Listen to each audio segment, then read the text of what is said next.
Ladies and gentlemen, good day and welcome to the Godrej Properties Q4 FY'25 conference call. As a reminder, all participant lines will be in the listen-only mode, and there will be an opportunity for you to ask questions after the presentation concludes. Should you need assistance during the conference call, please signal an operator by pressing star, then 0 on your touchtone phone. Please note that this conference is being recorded. I now hand the conference over to Mr. Kshitij Jain from Godrej Properties. Thank you, and over to you, sir. Good afternoon, everyone, and thank you for joining us on Godrej Properties Q4 FY'25 results conference call. We have with us Mr. Pirojsha Godrej, Executive Chairperson, Mr. Gaurav Pandey, Managing Director and CEO, and Mr. Rajendra Khetawat, CFO of the company. Before we begin this call, I would like to point out that some statements made in today's call may be forward-looking in nature. The forward-looking statements are based on expectations and may involve risk. The outcomes may differ materially from those suggested by such statements, and a disclaimer to this effect has been included in the results presentation. I would now like to invite Mr. Godrej to make his opening remarks. Good afternoon, everyone. First, let me please apologize for the delayed start. We're facing some tech issues at our end, so extremely sorry to keep you all waiting. Thank you for joining us for Godrej Properties' fourth quarter financial year 2025 conference call. I'll begin by discussing the highlights of the quarter and the year end, and we then look forward to taking your questions and suggestions. I'm happy to share that financial year 2025 was another record-breaking year for Godrej Properties, in which we achieved our highest ever bookings, collections, operating cash flows, earnings, and deliveries. Our booking value in the fourth quarter grew 87% quarter-on-quarter and 7% year-on-year to rupees 10,163 crore. This was achieved through the sale of 3,703 homes with a total area of 7.52 million square feet.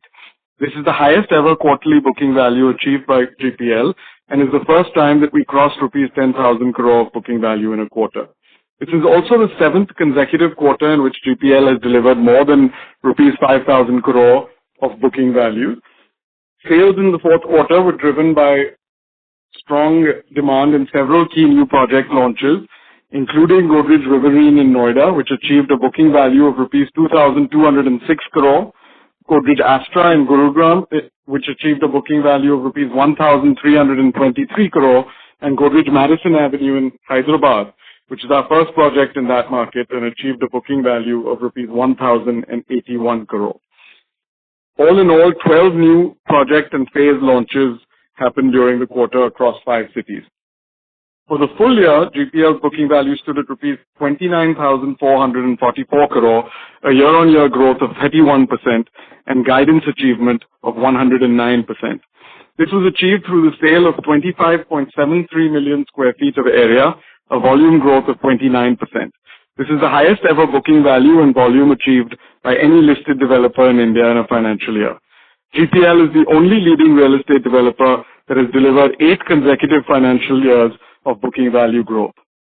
Our sales are the most widely distributed in the industry, with only 27% of our booking value coming from our home market of Mumbai and only 13% of our booking value coming from the largest single project. NCR, Mumbai and Bangalore contributed rupees 10,523 crore, rupees 8,034 crore and rupees 5,089 crore respectively to the booking value for the financial year. We sold homes with a value in excess of rupees 1,000 crore across 12 projects in 6 cities during FY'25. Customer collections in the fourth quarter stood at rupees 6,961 crore, representing a year-on-year growth of 48% and quarter-on-quarter growth of 127%. For the full year of financial year 25, collections stood at rupees 17,047 crore, representing a year-on-year growth of 49%. This is the highest quarterly and full year residential sale collections announced by any real estate developer in India to date. GPL has achieved 114% of its annual guidance for collections for FY'25. The record collections also translated into record operating cash flow. Operating cash flow in the fourth quarter stood at rupees 4,047 crore, representing a quarter-on-quarter growth of 559% and a year-on-year growth of 55%. FY'25 operating cash flow stood at rupees 7,484 crore, representing a year-on-year growth of 73%. This is the highest ever quarterly and full year operating cash flow announced by any real estate developer in India to date. It was also a strong year for business development. We added 14 new projects with an estimated saleable area of approximately 19 million square feet and expected booking value of rupees 26,450 crore. This includes 2 new projects with an expected booking value of rupees 3,000 crore added in the fourth quarter. GPL has achieved 132% of its annual guidance for business development in financial year 25. We delivered projects aggregating to 18.4 million square feet across 5 cities in the year, representing a year-on-year growth of 47%. This also translated into record earnings for the full financial year. For the fourth quarter, our total income increased by 36% to rupees 2,646 crore. EBITDA declined by 2% to rupees 634 crore, and net profit declined by 19% to rupees 382 crore. For the full year, our total income increased by 57% to rupees 6,848 crore. EBITDA increased by 65% to rupees 1,970 crore, and net profit increased by 93% to rupees 1,400 crore. The record operating cash flow of nearly 7,500 crore we generated in financial year 25, combined with the equity capital of rupees 6,000 crore we raised through a QIP in December 2024, will enable us to continue to invest for growth. In FY'26, we plan to grow residential bookings to over rupees 32,500 crore, a 20% growth over our FY'24 guidance, to our FY'25 guidance, through the launch of over 40,000 crore of inventory combined with strong sustenance sales. This, combined with strong project deliveries, should allow us to maintain rapid growth in operating cash flows as well. With a robust launch pipeline, strong balance sheet, and sectoral tailwinds, we are confident of continuing the momentum in FY'26. On that note, I conclude my remarks. Thank you all for joining us on this call. We'd now be happy to discuss any questions, comments, or suggestions you may have. Thank you, sir. We will now begin with the question and answer session. Anyone who wishes to ask a question may press star and 1 on their touchtone telephone. If you wish to remove yourself from the question queue, you may press star and 2. Participants are requested to use handsets while asking a question. Ladies and gentlemen, we will wait for a moment while the question queue assembles. The first question comes from the line of Parikshit Kandpal from HDFC Securities. Please go ahead. Yeah, hi, Pirojsha and Gaurav. Congratulations on a great year. So my first question is on the guidance, which looks to be a little bit guarded. I mean, you did mention on FY'24 guidance, there's 20% growth, but on actual numbers, the growth looks a little guided. So, is it more like you are guiding conservatively and look to outperform to the 20% number, or is it like because of the current market condition, you think that 10-11% growth is what we can achieve? Yeah, thanks for the question. I think, we always want to be very confident of the guidance we give. This is an industry with uncertainties, whether on the macro or with launch timelines and so forth. So we do tend to keep a reasonable amount of buffer in our internal plans over guidance. I think 20% over last year's guidance is actually a pretty strong guidance. We also have included in our investor presentation our performance on guidance over the last 3 years, and I'm happy to share that we've been able to meet each individual metric of guidance that we've provided. Again, this year the goal will be to outperform guidance. And, on your question alluding to, I think we're seeing continued strength in demand for all of our launches. We just came off our best ever quarter from both a sales and cash collections perspective in Q4. This quarter is off to a good start with a strong launch underway already for us in Bangalore. So we're not seeing any signs of concern at the moment, and we'll certainly be looking to another strong year ahead. But yes, I think after 3 years of 55% compounded growth in sales, 20% growth on last year's guidance and 10% on actuals, we think is pretty strong guidance, and certainly we'd look to outperform it as we have in the past. Okay. My second question is on the sales we achieved in NCR, crossing 10,000 and almost 8,000 in MMR. So do you think that even in this year when we have guided for sales, so these two markets can grow, or do you think now they are maybe at the optimal levels and there's no further room to grow from here on? And also in line with that, what kind of business development have you planned out for these two markets? Because these two are the major contributors this year on the pre-sales. So what are the buffer plans from other markets which can help us navigate and grow at 10% for this year? Yeah, again, I think the aspiration would be to grow much faster than 10%, but certainly we think, in all markets that we operate in, there is a huge growth opportunity. We've looked at the data that suggests that, basis prop equity data for the top 7 markets, our current market share would be about 4.3%.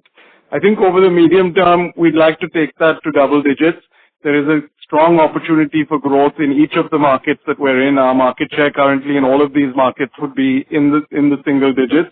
Somewhere like NCR, we already saw 2 consecutive years with over 10,000 crore sales and a small growth last year despite a kind of 200% growth the previous year. So I think NCR has demonstrated that ability to, retain this kind of sales level and hopefully grow it quite a bit further this year. Mumbai has also been growing very fast at a compounded growth over the last 5 years of over 40% a year. We have a good portfolio lined up in Mumbai, so I don't see too much challenge in continuing our growth trajectory in Mumbai.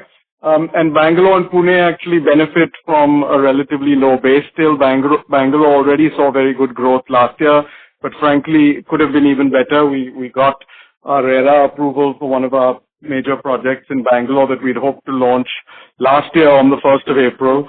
So that launch is underway and should get Bangalore off to a good start. So both Bangalore and Pune, we see good opportunities. So certainly I think the plan will be to maintain the kind of growth trajectory we've seen, both at a national level as well as in each geography. And, we have separate P&L teams with empowered management in each of the regions we operate in. They obviously each have their own growth aspirations and targets.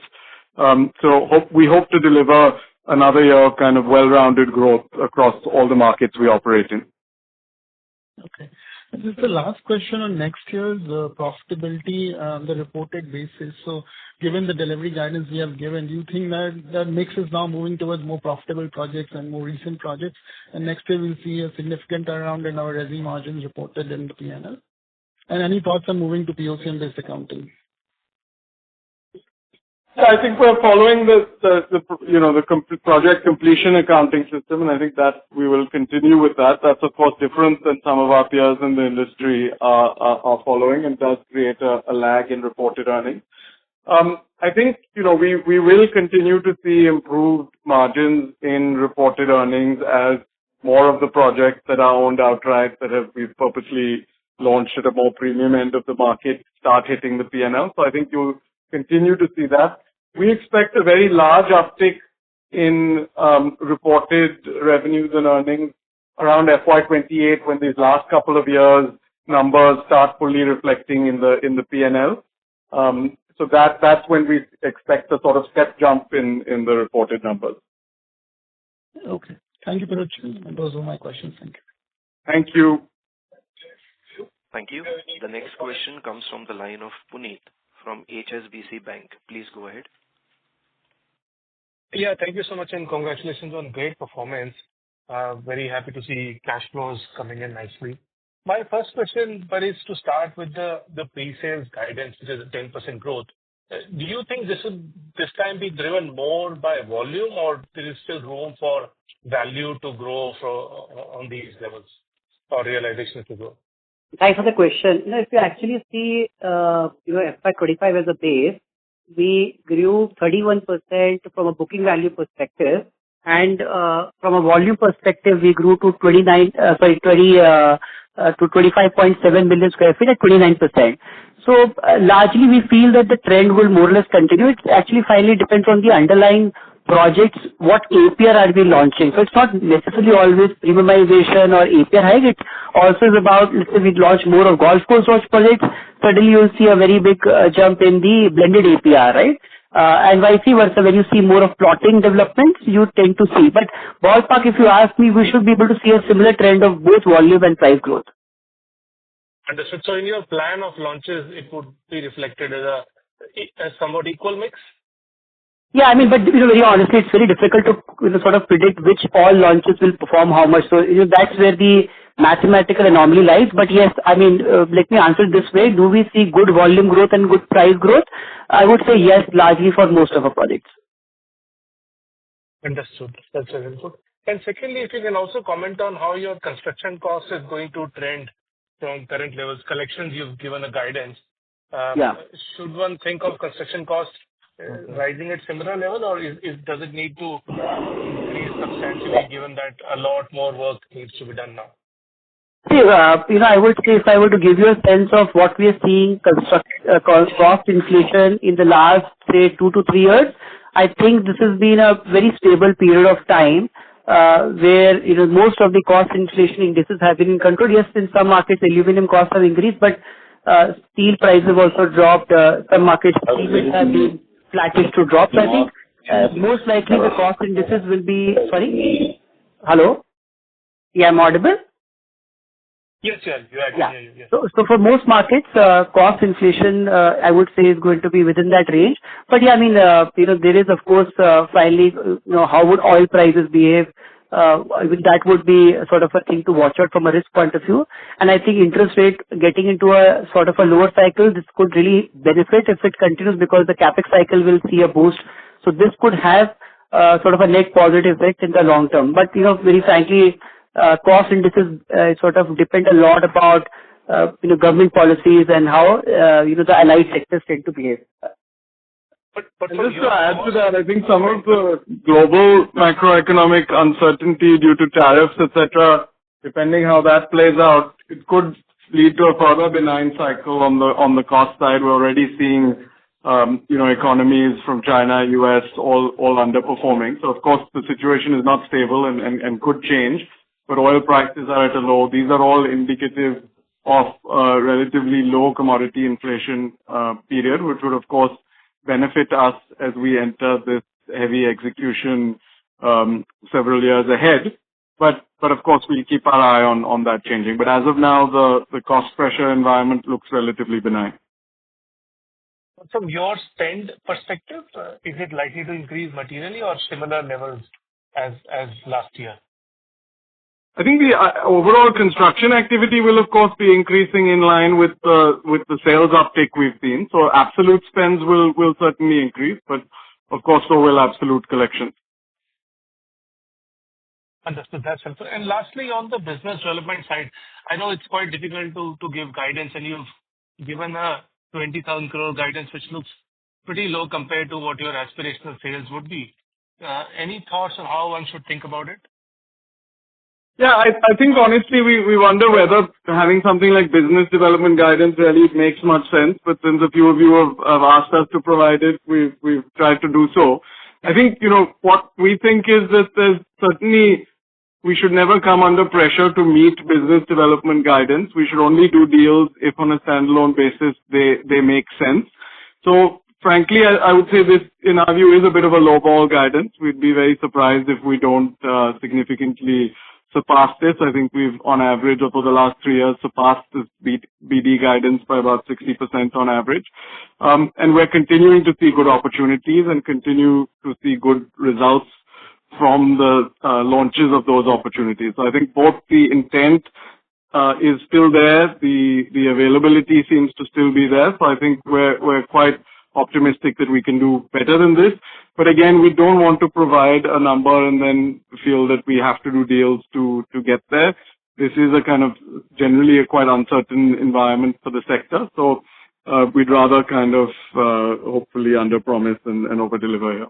And just to double click on it, if from a leading question could also be from a growth risk point of view. The good thing is the fantastic one of last 3 years, we have a series of projects and phases that we will launch of a cumulative booking value of about 55,000 crores, because a lot of assumptions have, from what we were launching, those projects have seen price hikes. So there are a lot of unlaunched phases and a lot of new deals we've acquired the last 1.5 to 2 years. So close to 55,000 crores worth of inventory we have, and then overall we anyways have 1 lakh. So the need for business development is to then we see opportunity for an even stronger S-curve to drive. So like Prashant rightly mentioned, it's not something out of desperation we want to do, but yes, this is something more like a hygiene minimum BT would like to have.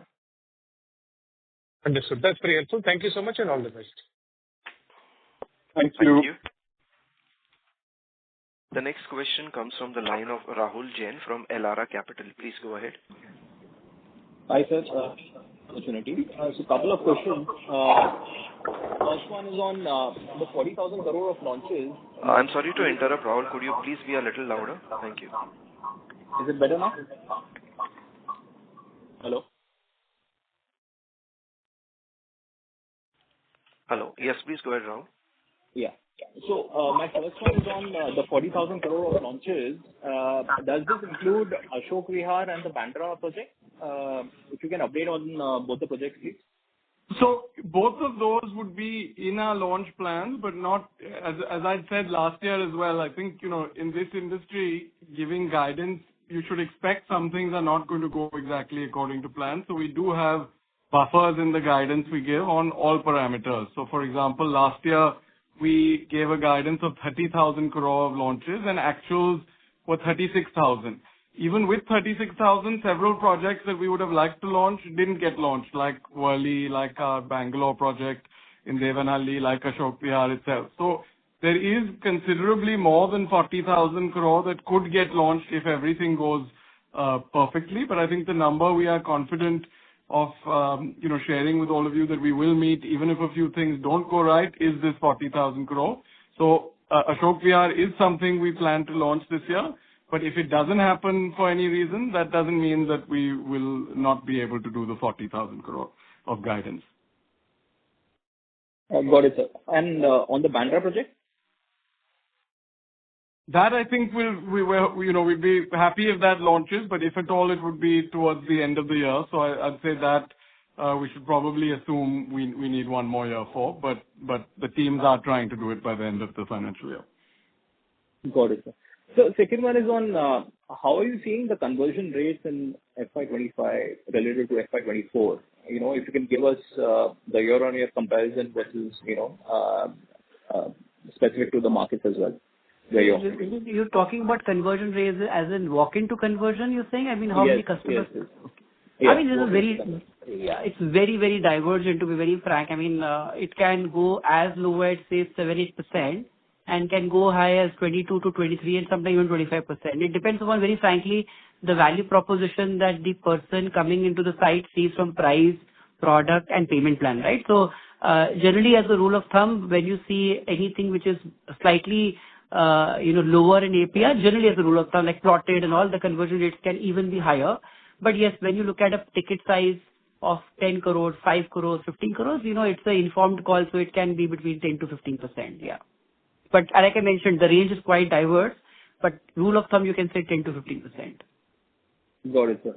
And one last one, I think lately in the markets, we are seeing a lot of builder subvention coming into play in terms of new launches.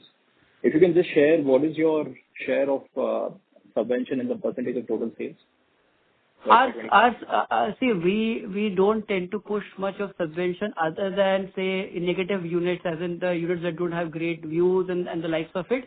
And they hover in typically low single digits at any point of time. And usually we tend to push wherever the last stage of completion of project is coming. So it looks more like optical subvention, but say year and a half or 2 years, you are going to see OC. And you just want to sell the units which have negative views, say, placing a railway track, or the C category inventory, as we call it.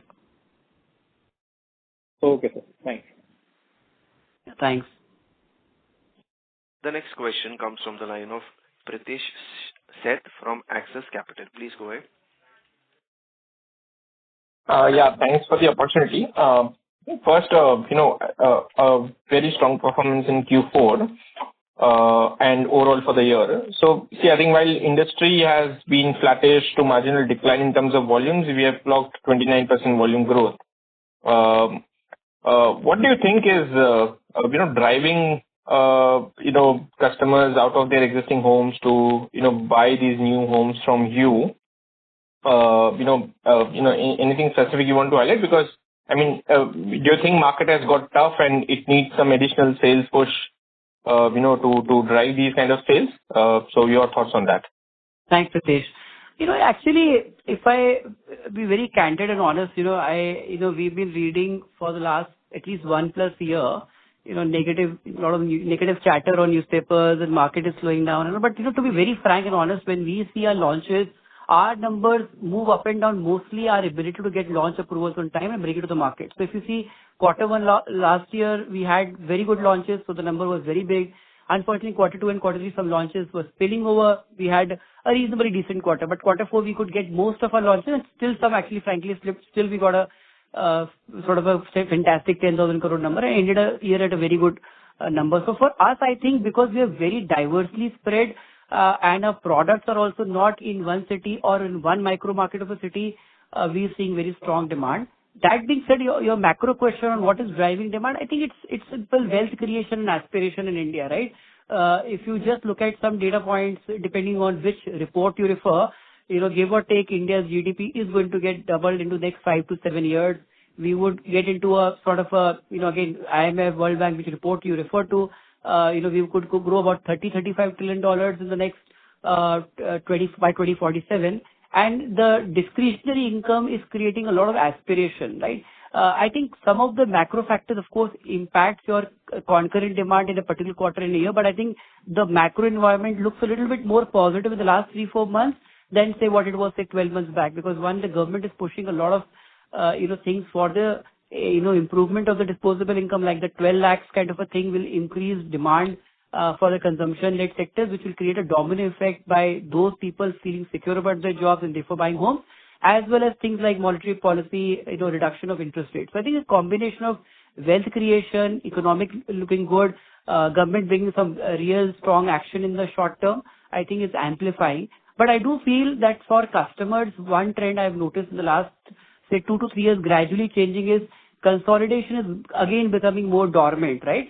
So I think with time and maturity and products becoming more selective, customers would want more predictability of their occupancy coming on time and what reputation the builder brings. So I think there is going to be sort of a gradual shift in the next 4 to 6 quarters where each quarter will see a better sort of consolidation story for corporate developers or large developers in India.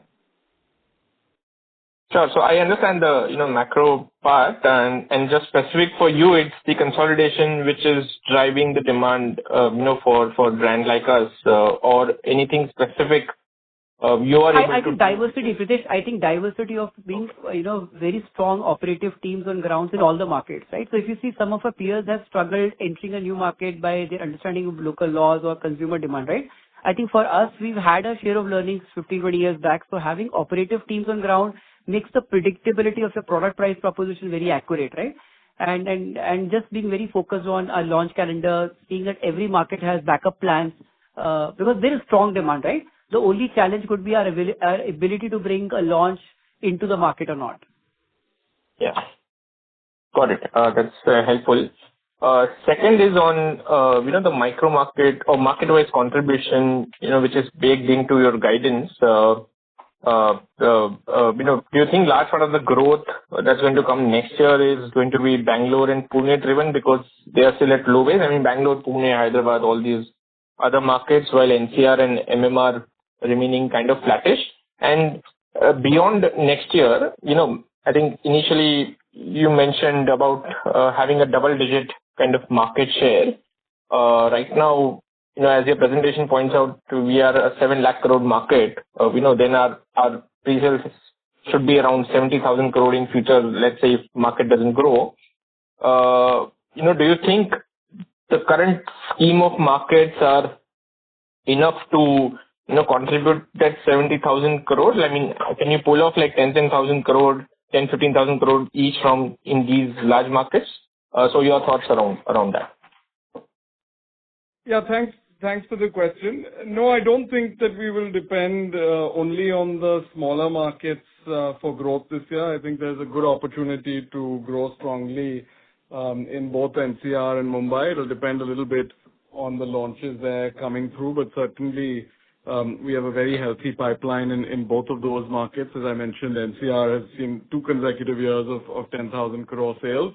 Mumbai has grown fast now for 3-4 years in a row, and we hope to do that again this year. And certainly Pune and Bangalore also represent opportunities. I think the double-digit market share is, of course, not a very short-term aspiration. It will take us a while to get there, but our view is that we can consistently outgrow the market given the strength of the brand, given the strength of being perhaps, at least for now, the most national real estate developer in the country, and with a very moderate market share in all the markets we operate in. So I think what's very exciting for us is that if you look at all of our top 4 markets this year, for the first time, we would be either number 1, which we were in Pune, or number 2, which we were in Mumbai, NCR, and Bangalore by sales value. And in all of those, despite being one of the leaders, we would have a single-digit market share, implying to us that there is opportunity for significant growth in each of those markets. And of course, there is over time also an opportunity to enter new markets as we have with plotted development and even as we entered Hyderabad with group housing. So I think the opportunity landscape to us looks very exciting, and it's not just a 2-3 year sort of time frame we have in mind. There's a couple of decades of very strong growth opportunity ahead of us, and I think that's the exciting part of being in residential real estate today. It is a fast-growing sector, but quite aside from the sector's growth, there is this huge market share gain opportunity, which we have been consistently able to tap into over the last several years. And I think one of the things we've been happy about, and we also included a slide in our investor presentation, is that we have seen the ability to grow the business across various cycles. So last year was our 8th consecutive year of booking value growth. That includes years such as, when COVID started, when some of the major reforms like RERA were introduced, the NBFC crisis. So I think the advantage of having a strong presence, a strong brand, but a relatively small market share is that irrespective of how the market performs, there is a market share gain opportunity that remains. And if we're able to execute well against our plans, we do see that ability to year-on-year grow market share. Got it. That's very helpful. And just one last, on the cash flows. So we had a surplus cash flow for this quarter despite spending around 2,700 crores on BD. How do you think the next year would be in terms of the surplus cash flows as well as the net debt? I mean, are we now going to continue this trajectory and be, cash flow positive at the FCF level? Yeah. I think it'll entirely depend on the quantum of business development we do, which, as I was saying earlier, we want to measure business development more project by project rather than looking at, abstract numbers at the company level. Each deal needs to make sense on its own merits. We need to be confident that the risk reward for each deal makes sense. If we are confident, we would be happy to do double our business development target for the year, which of course would require a different amount of cash investment than if we do 20,000 crore. But certainly if we were to only meet our business development guidance, I think we would be operating cash flow post-BD positive this year as well. But I suspect we'll do a little bit better than guidance, and therefore, are happy to invest capital into growth as we have over the last few years. And of course, having raised the QIP, the goal is to deploy that capital. The constraint we've set ourselves now is that we'd like to keep net debt below 10,000 crore. Instead of looking at a net gearing target, we're looking at an absolute net debt cap. So I think we can use that for, the maximum that we will go to. But within that, it'll be more a question of the scale and quality of deals we see. We've guided to 21,000 crore collections, which is 40% higher than our last year's guidance and 20% higher than actuals. So hopefully we can do that or better on collections. Operating cash flows should therefore be extremely healthy. The question of, whether they are post-BD positive or not is a question of the amount of BD we do. Honestly, my hope for this year would be that we'd continue to find good deals, continue to find opportunities to maintain this more rapid growth trajectory we've seen. I think a lot of value unlocking can happen for the business by sustaining the kind of rapid growth we've seen. If you look at our imputed numbers, These are very, very high returns on equity, returns on capital. So we're quite happy to deploy further capital if we see good opportunities on an ongoing basis. Perfect. Thanks for answering my questions. All the best. Thanks very much. Thank you. The next question comes from the line of Parvez Qazi from Nuvama Group. Please go ahead. Hi. Good afternoon. Thanks for taking my question and congratulations for a great set of numbers. So two questions from my side. For FY'25 as a whole, what percentage of our sales would have come from, let's say, available inventory or sustenance sales, and what would have been the contribution from new launches? Okay. Very frankly, I wouldn't have the number offhand. But yeah, I mean, if you largely look at a calendar, we would have every quarter, give or take about 65 to 70% numbers would be coming out of launches, and residual could be a phase launch or sustenance, give or take. Sure. And did I get the number correctly? You said we have about 55,000 crore of available inventory across phases available for sale going ahead. Did I get the number? So let me maybe re-clarify. So for the acquisitions we've done, say from FY'23 onwards till now, we've launched some projects and yet to launch, and the price growth has also happened. So between 50 to 55,000 crores worth of inventory we have from just fresh inventory of acquisitions, which are largely outright in nature. And then a total inventory of, even we have some township projects like Panvel and all, total inventory would be in excess of 1 lakh crore, about 1,10,000 crores. Sure. Secondly, I mean, there has been a very strong growth in collections and OCF. That also has been accompanied by an equally strong growth in our land and approval related outflows from about 5,300 crore in FY'24 to about 9,000 odd crore. Now that we are sitting on a very strong inventory, where do we see this trajectory going ahead in terms of land related outflows? I think if you see most of the launches, so we have, in our entire portfolio, we have different sorts of projects, right? So we have some projects which are township projects. So in places like Pune and places like Panvel, part of Mumbai portfolio, we have huge inventory. But again, the idea is to create value in the long run. We have some inventory even in Ahmedabad for that matter, right? So these are large scale projects where the endeavor is to create value in the long term. So more like a land banking strategy we had with, frankly, very, very low invested capital.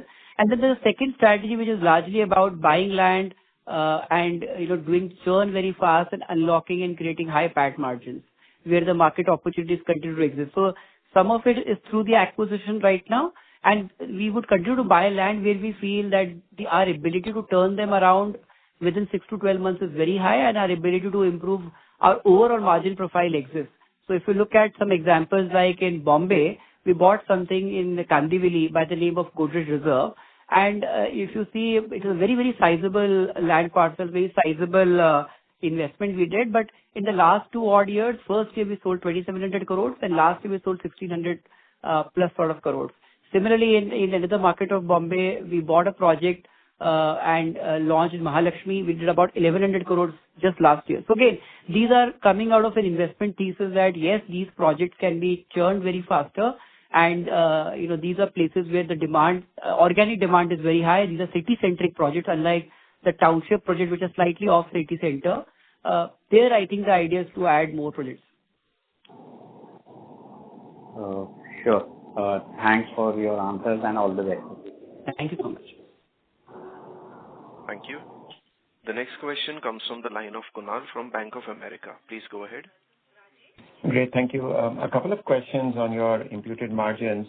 The first one is, given that you have 55,000 of inventory available from some of the recent projects, is it fair to assume that the visibility on achieving imputed EBIT margins of give or take 26-27% still exists for the next 2 odd years?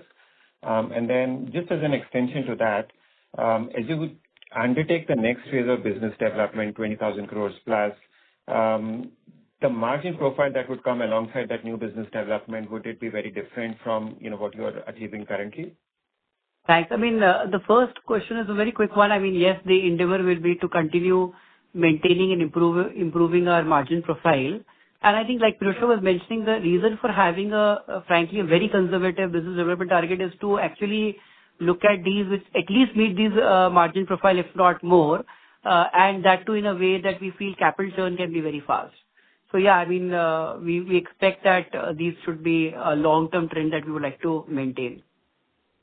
About that. And just a quick clarification, again, is it fair to assume that the number reported is all sort of all operating margin profile and devoid of any one-time benefits for the year?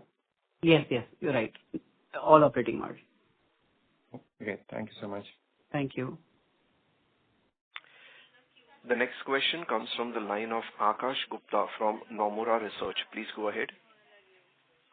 Hi, sir. Thank you for taking my question. My question is on the imputed EBIT margin for FY'25. So despite having higher economic interest on our pre-sales, our imputed EBIT margins have declined from 26.8% to 26.2%. Just wanted to understand why. My second question is that why is there a delay for the Ashok Vihar project and the Bandra project? Thank you. Yeah, thanks for that. I think the, imputed EBITDA margins are essentially flat, 26.8% and 26.2%. This is largely led by, individual project-led mix. For example, in the base year, which is FY'24, we had gotten a couple of Noida launches where the land cost to booking value was 8% because of the, tremendous movement in the market that year and the very timely acquisition. So I think we think it's broadly in line, and actually at the PAT level, we had guided, 10 to 15% margin. We're actually slightly above that this year. So I think reasonably happy with the margins achieved during the year, and again, don't really see them as very different than the previous year.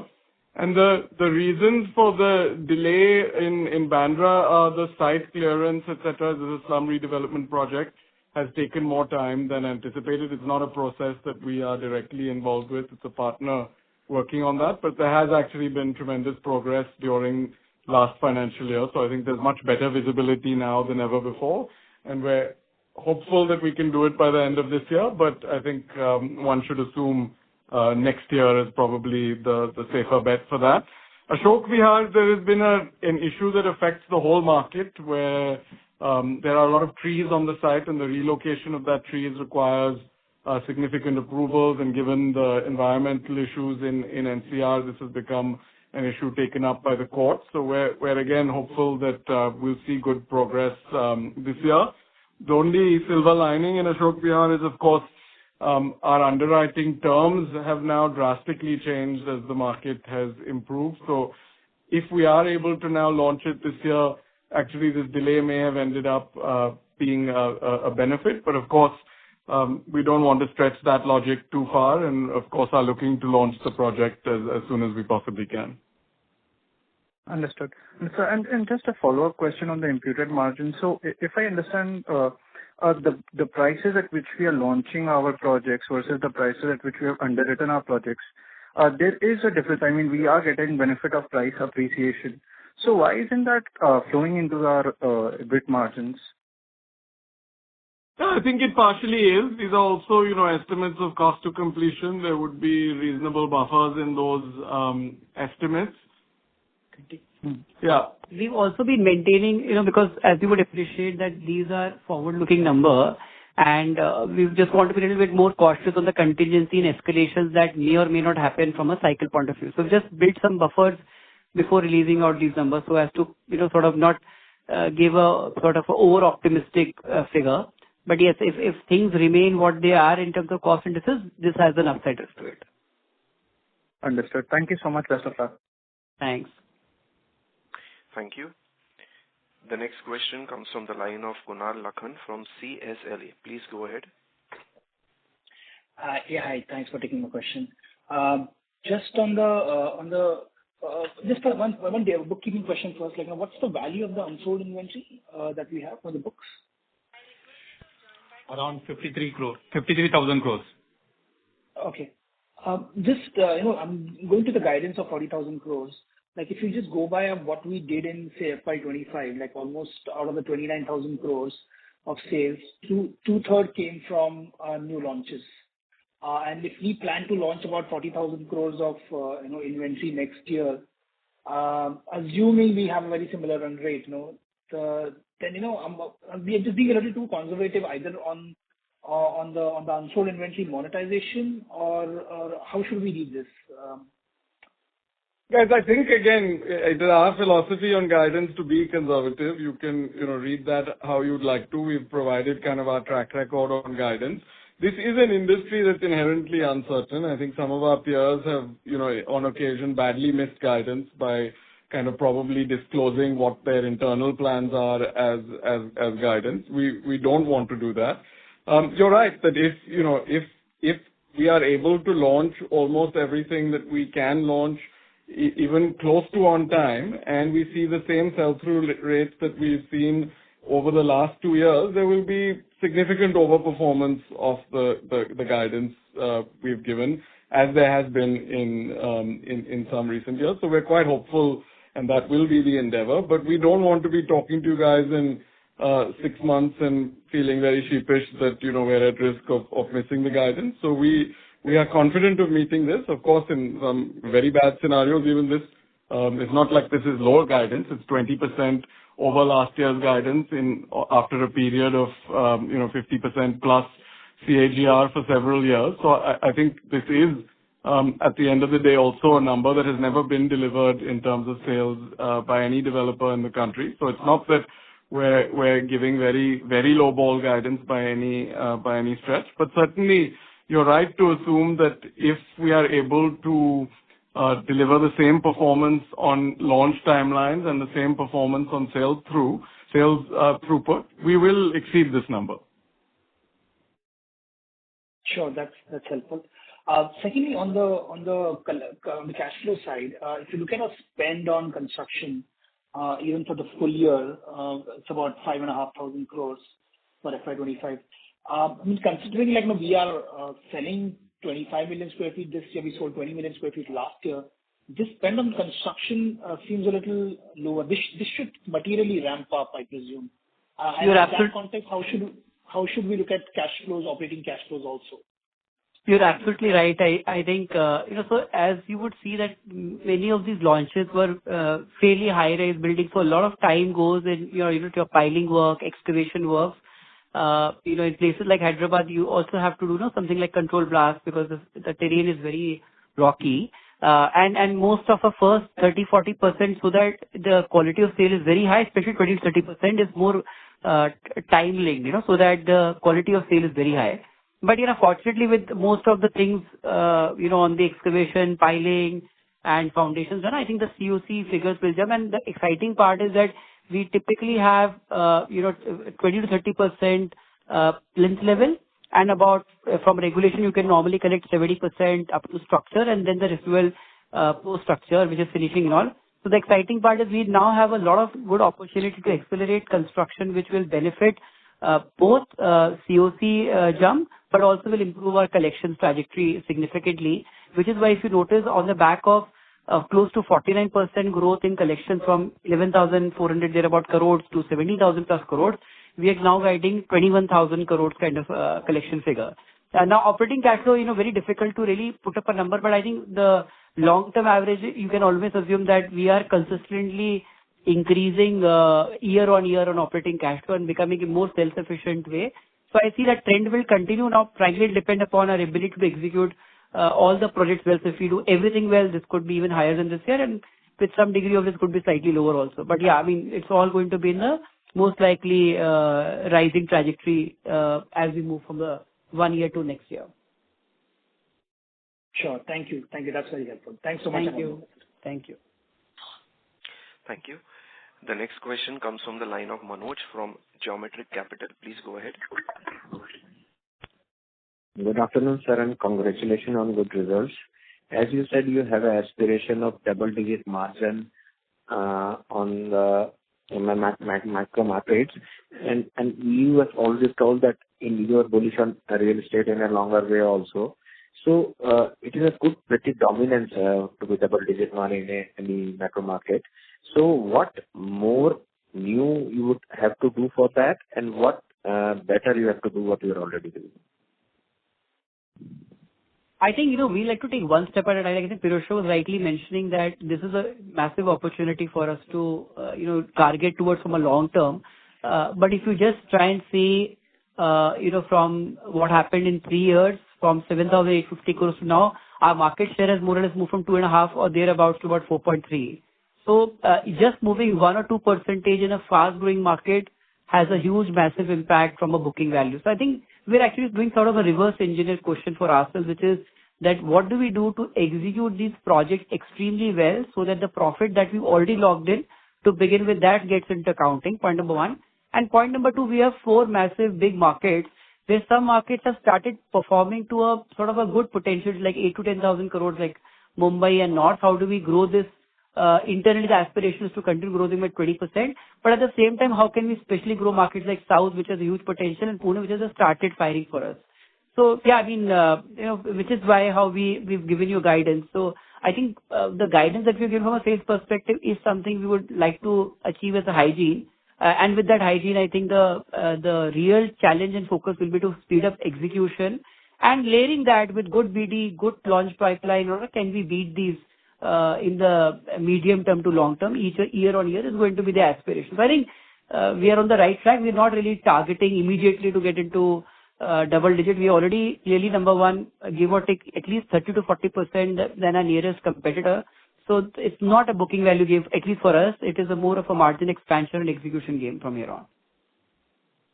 Okay. Because growth is sort of hygiene now for us. Yeah. Pardon? I'm saying growth is more or less hygiene for us now. It's to look at other buckets of performance. Yeah. Okay, great. So, as we were talking about the margin, so I understand margin is 360-degree approach from many things, sales volume, at what price the land was bought, and you all talk about how fast the project has been turned around. That is also one factor while doing a VDA. But how much there is a minimum balance? Okay, there is a project which you can faster turnaround, you may have a lower margin, but what should be the minimum base margin you target while doing a VDA? If that much margin we should have, even if the project is a early turnaround because of the every risk the project carries. Is there any something on that? Yes, I think Pirojsha sometime back mentioned that generally we've historically been saying 10 to 15% margin, but I think of late we have been targeting up to 15% PAT margin. And I think the kind of deals we've been able to secure, there have been many projects where, in fact, we're delivering slightly better than even 15%. So I think give or take 14 to 15% PAT margin is what we're looking at. Of course, there are plotted development where this goes up to between 20 and 25, even 30% of PAT margin. But at a portfolio level, I think 15% is what we want to consistently do.